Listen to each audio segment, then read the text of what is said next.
Okay, we are going to make our jumping spider, and you've got your square piece of paper. I'm using, you can use same color on both sides. I'm using white so you can see what I'm doing when I'm folding. And the first thing we need to do is we need to make the boat base. So to make a boat base, put the color you don't want showing on the inside, and you'll fold the piece of paper in half. Okay, and then you'll fold the top edge and the bottom edge to the middle line.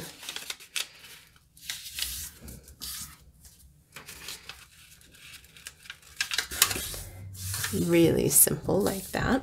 Now you're going to fold it in half, going this way.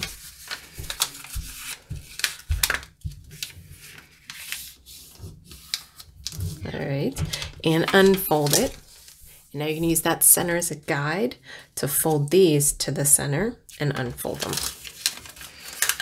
So much of origami is creating the lines we need in order to make our jobs easier. And that's what this base has steps of. Oops, having trouble lining that up. Okay, so then we've got this. Now what we're going to do is it's a push squash. You're going to squash these corners so that you make a little triangle right here. So for me, I create a guideline. Some people don't. Like this, and I unfold it. Then stick my finger in here, and we're squashing it out like that. Okay, I'm going to show you again on this side because we have to do it to this corner, and this corner. So we'll be doing this over and over again. All right, so make yourself a guideline. Okay, like that. And if you want to make it even easier, you can also push your guideline back that way so that the paper folds both directions, and then you squash fold it. Okay, paper guideline. I'm gonna fold it back behind for a little extra flexibility. It really does make it easier. And then push and squash fold. Okay, now doing it again, guideline.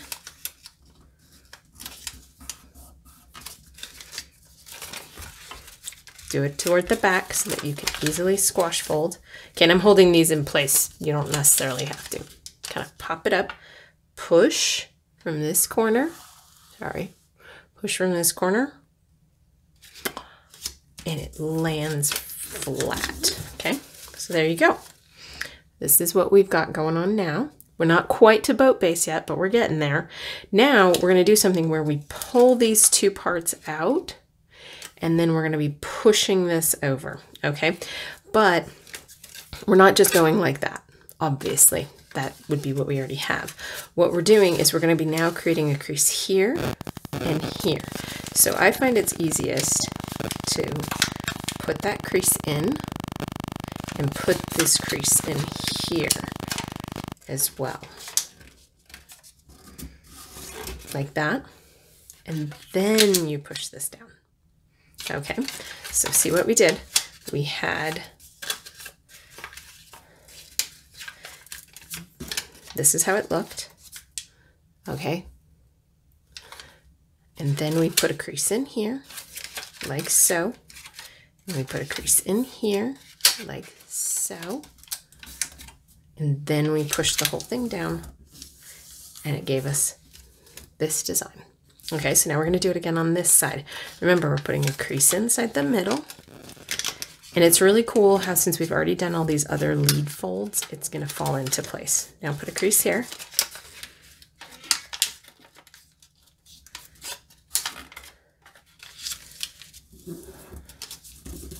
And there, once we fold this back, this is technically the boat base right here. We're actually going one more step back. Like, we want to leave it in this shape right here. So that's our boat base. Okay, so we've got our boat base like this, and now comes another squash fold. So this is a little bit tricky. Before we squash fold, we got to fold this in half backward. Okay, so now your fold should look like this. Okay, now we're going to squash fold way up here. All right. So the easiest way to guide it, again, is to take this fold and you're folding this side to this center, okay? Really simple. And I'm gonna do it on both sides because as we just learned, squash folds are so much easier if we guide them in both directions, okay? So now we need to squash fold and see how that comes flat, okay? So we had our point here and we just pushed it to squash it. And then we fold it over on itself, okay? So it'll look like this when you're finished. Okay, and then we're going to do this on the bottom. So again, we want to put in our guide fold, which is like this. And we're going to fold it over to the other side as well. And then open it up a little, push it down. Okay, oops, this was our bottom. And then you're folding it over on that center line crease. Okay, so there we go. We've got our squash fold finished. Okay, now we're going to do one of those cool things where we just sort of open it a different way and change the complete design. So we're going to turn it like this, and then you're going to look inside. Okay, you see how you've got this, you've got flaps, and then you've got this big space in the center. So you've got the center space, you want to open it up, and you're just going to do that. And now it'll look like this. So we went from this, pushed it together, and now we look like that. And I'm sure you can see now that looks a lot more like our spider. Okay, so now to make our spider, we just pull the top half and fold it up.